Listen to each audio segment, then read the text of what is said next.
नमस्कार भाई और भौणी मैंने शाग तो तुम बहुत प्रकार भजा खाई किंतु बर्तमान मु जो प्रकार प्रणाली कहबी थरे मात्र ताको बनईके देखूँ आपण पूरा पखाड़ भात पूरा उठीज शहे शहे उठीज।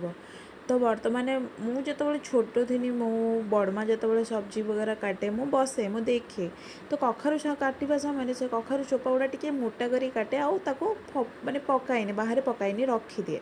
तो मुझे पचारे को कौन करूँ मुझे ताको छेलिके दब बोली किंतु सी साइज करके रखी दे थाए। तो पर जितेबाला आम घर कौन प्रकार शाग है स्पेशल आम बारी से नेउटिया शाग अधिक है।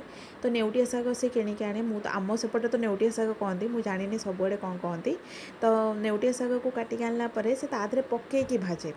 तो मुझे बर्तमान जनइमी केमी भाजती शाग को नॉर्मल जमी काटती सेमती काटिदेले आउ मु कखारू को छोट छोट कर काटी देती। ता सहित बर्तमान मु बड़ी भी पकईबी बड़ी देले मुझे भी शाग भाजे तादरे गोटे दुटा बड़ी चूरिकी पकाए कारण मत टेस्टी लगे। आउ एथिरे स्पेशल तुम बड़ी पकईब है। तो धोइला परे ताकू स्टीम करदेली टिके समय स्टीम कलापर काढ़ीदेला नॉर्मल जमी आम शागरे छुंक दियंती तेल फुटण रसुण लंका पकईकी सेमती पकईकी जो स्टीम करके शाग रखी पकईदेली आपको काढ़ी गरम गरम पखाड़ भात रे थरे टेस्ट कर।